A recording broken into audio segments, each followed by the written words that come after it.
गुजरात के बाहर शायद कभी तक इस तरह का कभी उन्होंने प्रयोग नहीं किया था, लेकिन ये जो प्रयोग किया है और ये कामयाब होता हुआ दिख रहा है। खास तौर पर देखिए, अगर आप प्रहलाद पटेल की बात करेंगे तो प्रहलाद पटेल को महाकौशल इलाके से उतारा गया है, यानी कि जो बीच कांग्रेस पार्टी के सबसे बड़े कद्दावर नेता हैं कमलनाथ, उनको उनके इलाके में ही कहीं ना कहीं केंद्रित किया जाए, उस रणनीति के साथ उतारा गया था और वो शायद कामयाब होती हुई दिख रही है। वहीं नरेंद्र सिंह तोमर की सीट है सिकता जी, वो बड़ी अहम सीट इसलिए है कि जो एक तो वो ग्वालियर और चंबल संभाग की सीट है दिमनी, और उसमें जाति समीकरण जो है वो कहीं से भी नरेंद्र सिंह तोमर के पक्ष में नहीं है। बावजूद उसके अगर नरेंद्र सिंह तोमर इस तरीके से वहां पर जीत जा रहे हैं तो जाहिर है कि बीजेपी ने उस इलाके का पूरा असेसमेंट किया है कि जो उनका हिंदुत्व का बातचीत वहां पर चल रही, हिंदुत्व का जो कार्ड है वो शायद कहीं ना कहीं बहुत कामयाब होता हुआ दिख रहा है।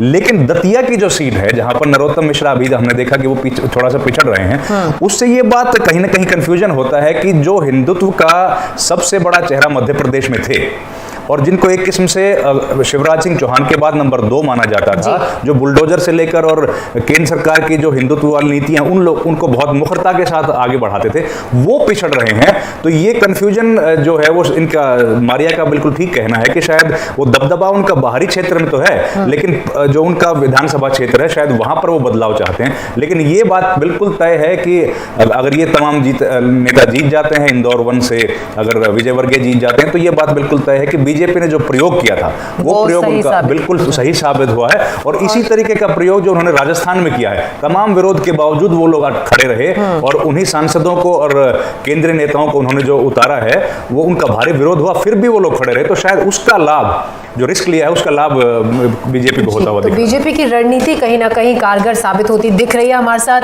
अजीत सिंह भदौरिया भी जुड़ गए हैं, कांग्रेस के स्पोक्सपर्सन हैं। अजीत जी, जिस तरीके के रुझान जो अभी आ रहे हैं, हालांकि बहुत शुरुआती वक्त है, एमपी का जरूर आपको खुश कर रहा होगा, छत्तीसगढ़ के जो रुझान अभी सामने आ रहे हैं, हालांकि ऊपर नीचे बार बार हो रहे हैं, क्या कहेंगे इस पर, क्या प्रतिक्रिया आपकी?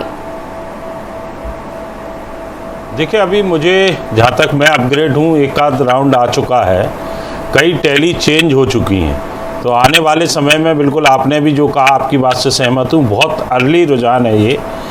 आने वाले समय में बहुत तेज़ी के साथ बदलेगा ये रुझान। परंतु आदरणीय सिकता जी, देखने वाली बात ये है कि मध्य प्रदेश में लोग भारतीय जनता पार्टी को वोट क्यों दें।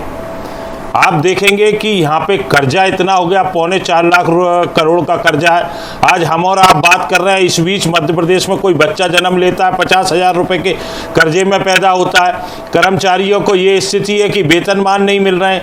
युवाओं के साथ छलावा है कि आप देखेंगे कि पटवारी भर्ती घोटाला, जहां 15-15 लाख रुपए में सीटें बेची गई, व्यापम घोटाला पूर्व में हो चुका, पीएससी तक में घोटाला हो चुका, जो सबसे विश्वसनीय परीक्षा मानी जाती थी प्रदेश की, उस तक में घोटाला हो चुका। तो कहीं ना कहीं ये रीजन है। आप देखेंगे मैं जैसे सुन रहा था कि अभी नरेंद्र सिंह जी तोमर की बात हो रही या प्रहलाद जी पटेल की, इन लोगों को बंध के रह गए। ये ग्राउंड रियलिटी ये है कि नरेंद्र सिंह तोमर जी अपनी विधानसभा से बाहर नहीं निकल पाए।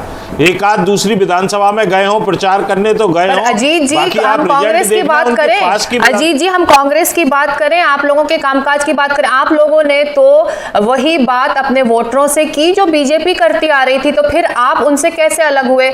वही हनुमान जी की बात, छत्तीसगढ़ में वही रामपथ गमन की बात, कौशल्या जी के मंदिर की बात, तमाम वो मुद्दे, लाडली बहना अगर शिवराज सिंह चौहान लॉन्च कर रहे थे तो आप लोगों ने भी वही वादे किए। तो वोटर्स को आप लोगों ने ज्यादा कंफ्यूज किया। 106 और 92 पे अभी मध्य प्रदेश में आप लोग हैं, तो आप लोगों का जो कंफ्यूजन है कहीं ना कहीं नुकसान ना दे दे वोटर्स को कंफ्यूज कर कि हम किसको दें। दोनों तो एक जैसी बातें कर रहे हैं, दोनों एक दूसरे से अलग भी नहीं है। देखिए, कांग्रेस पार्टी ने कंफ्यूज नहीं किया, कांग्रेस पार्टी ने जो कहा वो करके दिखाया। पहले 2018 में हमने 27.5 लाख किसानों का कर्जा माफ किया।